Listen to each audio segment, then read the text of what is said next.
ज़िंदगी में हर कोई व्यक्ति सफल होना चाहता है, लेकिन ये सफलता ऐसे ही प्राप्त नहीं हो जाती। इसके लिए नींद, भूख, प्यास सब कुछ त्यागना पड़ता है। कड़ी मेहनत करनी पड़ती है, इसके लिए तपस्या करनी पड़ती है, दिन रात जागना पड़ता है, मेहनत करनी पड़ती है और दुनिया से कुछ अलग करना पड़ता है। तभी वो व्यक्ति भीड़ से अलग हो पाता है और अलग मुकाम प्राप्त कर लेता है। जब तक तो वो मेहनत कर रहा होता है वो जानता है, लेकिन जब वो एक बार सफलता को प्राप्त कर लेता है तो दुनिया जानने लग जाती है। मेहनत करते वक्त तो पसीने आते हैं, लेकिन जब एक बार वही व्यक्ति सफलता के आनंद को प्राप्त कर लेता है, विजय का झंडा गाड़ लेता है, तो उसके जीवन में जो परिवर्तन आता है वो सिर्फ वही जानता है।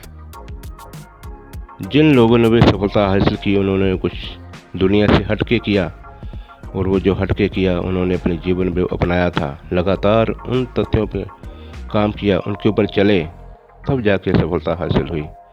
तो आज मैं उन तथ्यों को आपके साथ साझा करने जा रहा हूँ जो इन्होंने अपने जीवन में अपनाए थे और इन्होंने अपने जीवन को बदला। नंबर 1, परमात्मा का शुक्रिया अदा करें। परमात्मा का शुक्राना आपके जीवन में भरपूरता लाएगा। कहीं पे भी हमारे जीवन में वो नेगेटिविटी नहीं रहेगी। हम हमेशा ही अगर परमात्मा का शुक्राना अदा करेंगे तो हमारे जीवन में ये महसूस होगा कि हमारे पास सब कुछ है और हम नए उत्साह के साथ काम करेंगे। शुक्र करें कि तूने मुझे नई सुबह दी कि मैं अपने सपनों को पूरा कर सकूं, मैं मेहनत कर सकूं, मैं अपने सपनों को साकार कर सकूं। तूने मुझे नया जीवन दिया। हर एक पहलू के लिए परमात्मा का शुक्रिया अदा करें तो पॉजिटिविटी आएगी हमारे जीवन में। नंबर 2, सुबह जल्दी उठें। सुबह जल्दी उठने वाला ही अपने जीवन में सपनों को साकार कर पाता है, क्योंकि वो सोकर सपने नहीं देखता, वो उठकर जाकर खुली आंखों से सपने देखता है और उनको साकार करता है।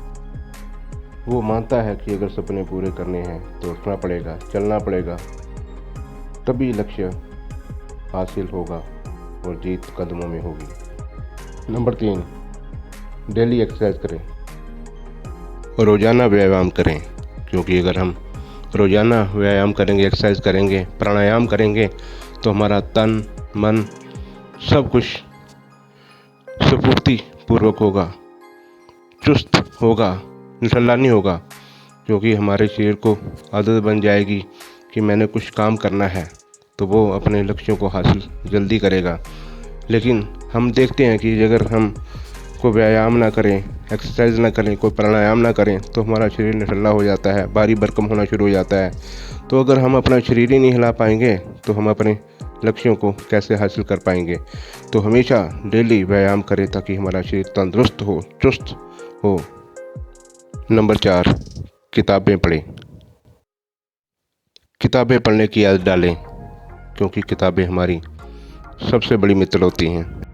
100 दोस्तों के बराबर एक किताब को कहा गया है, क्योंकि ये हमें ज्ञान देती है, हमें रास्ता दिखाती हैं। किताबें हमारे नॉलेज में, हमारे ज्ञान में वृद्धि करती हैं और हमें मार्गदर्शन देती हैं कि हमने कैसे अपने जीवन में जितने भी विद्वान हुए हैं उनकी बातों को डालना है और कैसे हमने उनको प्रैक्टिकल रूप में लाना है। इसलिए किताबें पढ़ें।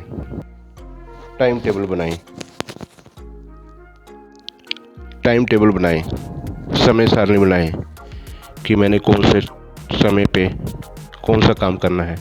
जब हम स्कूल में पढ़ते थे तो हमें बताया जाता था कि हमने कौन सा सब्जेक्ट कितने टाइम में पढ़ना है। उसके लिए हम अपने घरों में टाइम टेबल बनाएं ताकि हम हर एक सब्जेक्ट को एक उतना समय दे पाएँ जितना कि उसके लिए ज़रूरी है। तो हमने अपने जीवन में सफलता हासिल करने के लिए हमने समय को बांटना है कि हमने कौन से समय में कौन सा काम करना है, जिससे कि हमारे जितने भी लक्ष्य हैं वो सारे हासिल हो जाएं। क्योंकि छोटे छोटे काफ़ी लक्ष्य होते हैं जो कि वो भी ज़रूरी होते हैं। नंबर 6, अपनी गलतियों से सीखें। गलतियों से सीखने वाला व्यक्ति जल्दी ही ग्रो करता है, जीवन में तरक्की हासिल करता है, क्योंकि वो अपनी गलतियों को दोबारा रिपीट ना करने की सौगंध खा लेता है, कसम खा लेता है कि मैंने जो गलती कर दी है दोबारा ये गलती नहीं करूँगा, और वो आगे बढ़ता है, वो तरक्की हासिल करता है। अपने जीवन में लक्ष्य बनाइए। नंबर 7, बिना लक्ष्य के चलने वाला व्यक्ति कभी भी किसी लक्ष्य पे नहीं पहुंचता, क्योंकि उसके पास लक्ष्य ही नहीं है। लेकिन जिसके पास लक्ष्य है उसको पता है कि मैंने कहाँ पहुंचना है, तो उसके लिए वो वैसा काम भी करता है, और उसको प्राप्त करने के लिए उसके हिसाब से वो कार्यक्रम बनाता है, मेहनत करता है और अपने लक्ष्य को हासिल कर लेता है। फोकस करें,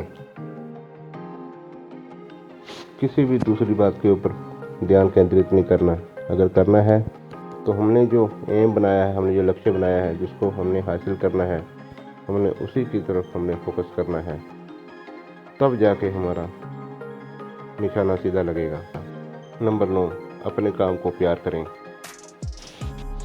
जब हम अपने काम को प्यार करने लग जाएंगे तो हमें बोरियत महसूस नहीं होगी, हम उसमें मज़ा प्राप्त करेंगे, आनंद प्राप्त करेंगे। अपने काम के खुद मालिक बनिए।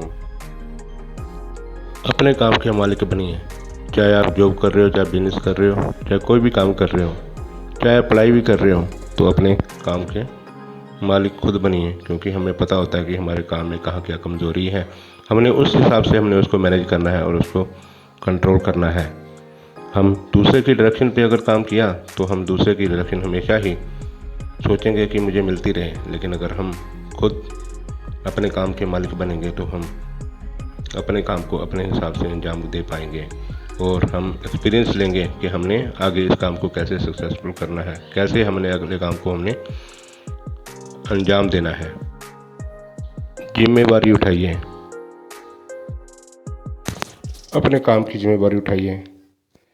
कई बार हम ये सोचते हैं कि अगर मैं फेल हो गया, नाकामयाब हो गया, तो मैं अपनी जो नाकामयाबी का जो सेहरा है दूसरे के सिर के ऊपर बांधूंगा और मैं अपना फिर निश्चिंत तो हो जाऊंगा। लेकिन इससे नुकसान किसका होगा?